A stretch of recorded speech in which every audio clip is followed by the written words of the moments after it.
The industry is moving more and more towards like an entertainment industry. It's all about keeping those players engaged. We've just released our Q3 roadmap, exciting titles on the horizons, hit that mark for the classics and the more traditional front. That could be something that would be quite successful within the space. It would attract all those old players, and it would also attract new players. It could be potentially a new avenue of games for us, adding more features, very classic in terms of theme.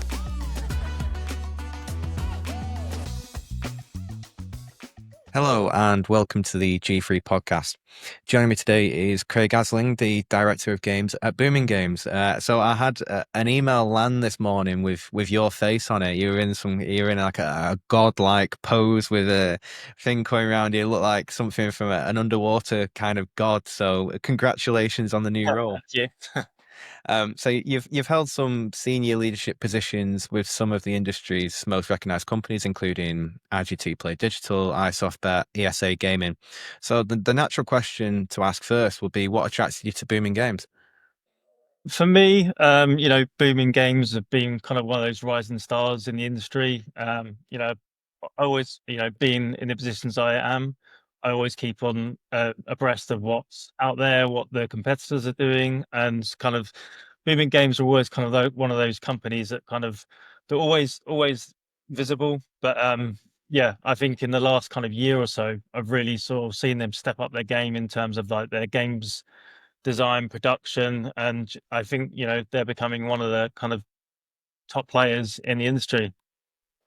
And you say that game design and production. What would you say those key product decisions and strategies prior to your kind of joining of the company have helped Booming Games become the business it is today? So I think as we've seen with much of the providers industry, everyone's kind of looking towards the land-based climate and just seeing what kind of features are gaining popularity there, and you can see that coming through in many of the games providers games now. As we've got the triple pots, we've got the cash collect features, we've got the hold and spins.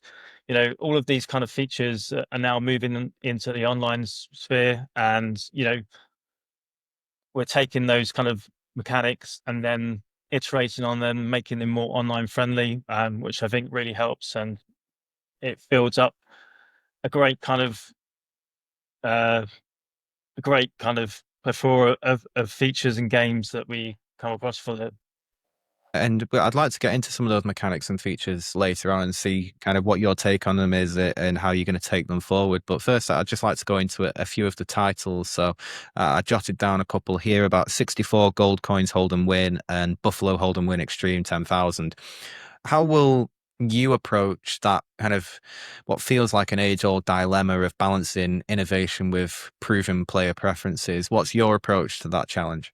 So, I mean, for me, like, we understand that players seek innovation, but also, there's still those players that like the kind of more traditional classic approach. So, as I was saying before, we kind of take those proven mechanics that are working so well in land-based, we adopt them for online players.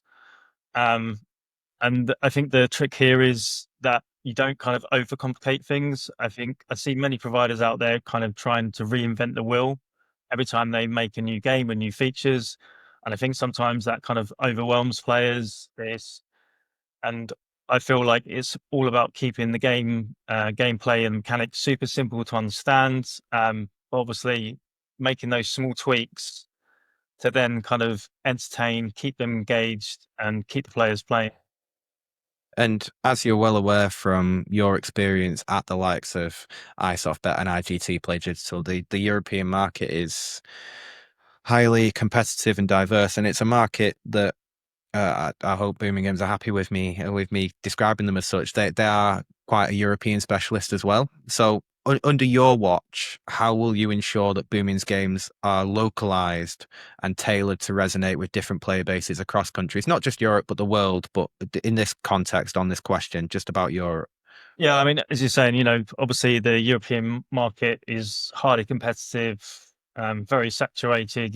We've got so many providers now doing weekly game releases, and that's always going to become a factor. But we're booming. We're dedicated to providing content that's firstly is localized for each of our markets. But also, we have kind of a stream of games we actually allow to be customized. So we do a lot of branded content. We do fully customized versions of our top games, and then that kind of offers each of the operators, their own unique experiences. And you know, I think for that, it just helps kind of elevate us above the competition. And we mentioned before about going into features and mechanics.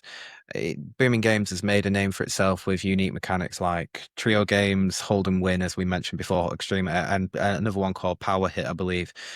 How coming into the business with the fresh perspective that you have, what do you think sets these mechanics apart, and why do you think players are responding to those kinds of experiences? Again, like, it's all about taking those key features and mechanics and then kind of putting our booming twist on these games. So, we take the basis of those features that the players love, and then we see how we can make small additions and iterations on those to make them more engaging. So obviously we've got our Power Hit series, which is essentially our response to a cash collect feature. So from there, we add on small features, whether that's multiple collects or we add a multiplier or something different that the players haven't seen before. And what kind of feedback loops do you use from players and operators when shaping new games or iterating on existing mechanics, as you say? Yeah, so I mean, we obviously have interactions with customers and our operators on a kind of regular cadence. We obviously use their valuable insights they can give us on what the players are enjoying, whether that's from a mechanics or a maths perspective or even art and animation. So from that, we can take all of that data we get from them, and then we see how we can incorporate it into our own products. And kind of going forwards, what are some changes or innovations that you're excited to implement at Booming Games? You mentioned at the top prior to us hitting record that you'd been in the role only a matter of weeks. The press release has just come out. There must be, whilst it's only been a short amount of time, there must be areas where you see room to push boundaries and take things even further. Yeah, of course. I mean, I feel fortunate that I'm in a lucky position that the work the teams have been doing so far has been exceptional. The team are very passionate and driven, and which is really refreshing to see that. So now I can come in, take what we have already as a basis, and then add on features there. We're seeing lots of kind of what I would call short-term persistence features in base games now, because I think the industry is moving more and more towards like an entertainment industry. So it's all about keeping those players engaged with exciting features, taking those core mechanics, and then building upon them each time we have a new release. And as as the director, you'll be instrumental in kind of mentoring cross-functional teams, kind of that leadership structure. How does that work at Booming Games? Is it a remote working policy? Do you go into the office? How are you finding the team that you've come across? Are they a talented set of developers? Is there anybody that you'd like to bring in?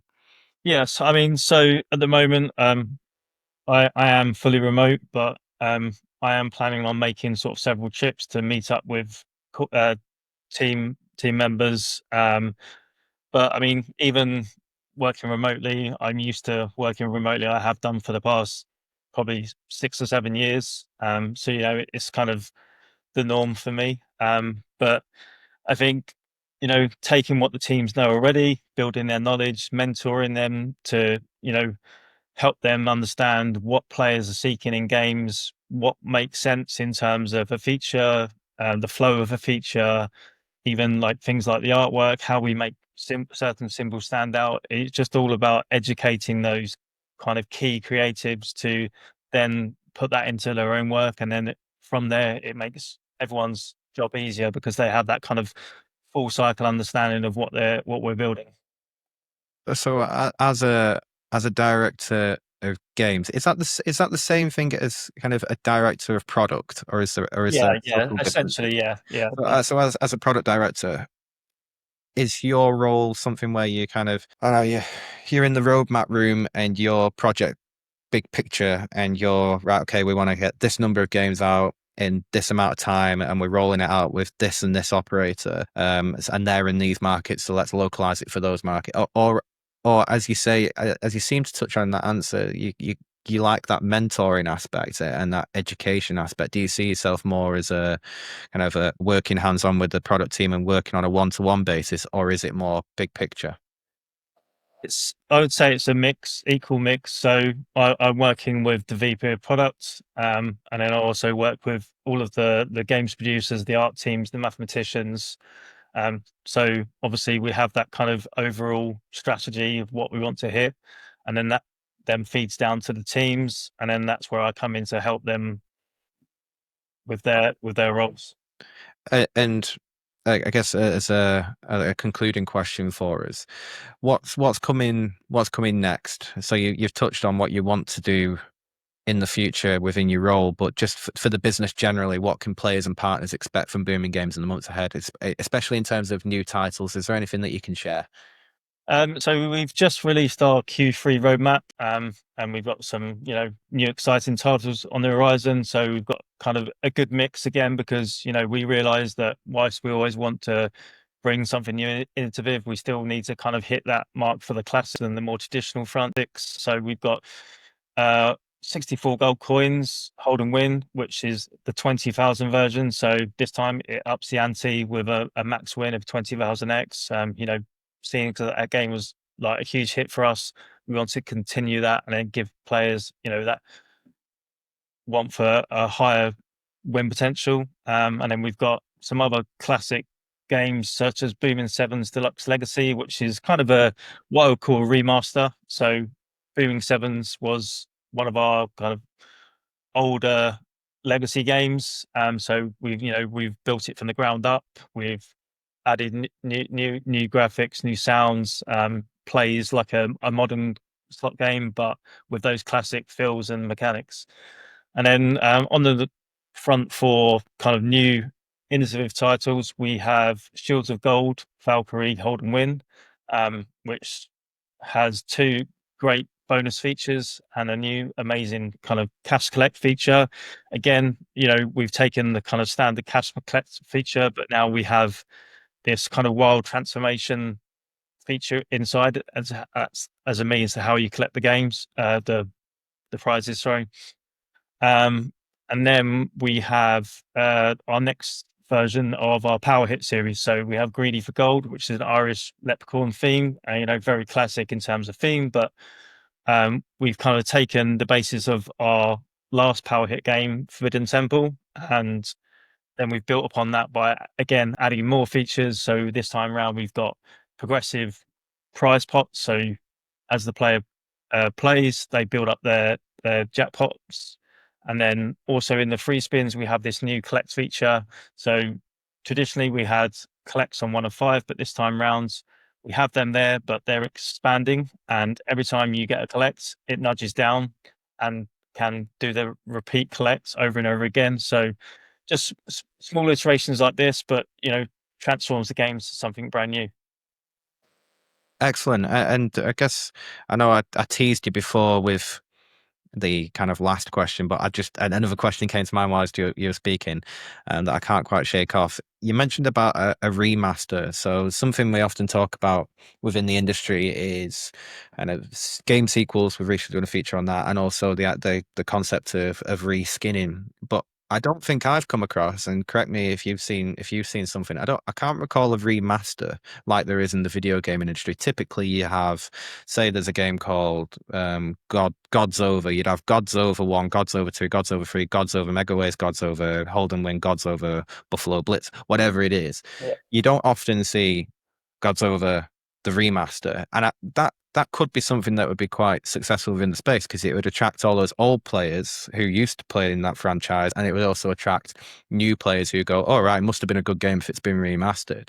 Is that something that you consider doing, titling things as remasters? Yeah, I mean, I think obviously we have to see how this game does in the first place, and we keep a close eye on the performance. But yeah, I mean, I think for me, there's probably many games that I played back in the day, but haven't gone back to. But if that was put in fresh in the eyes of the player, then one, it gives the players who used to play that game another reason to play that game, and then also it puts it right in front of the of newer players who might not even come across that game before. So I think it could be potentially a new avenue of games for us.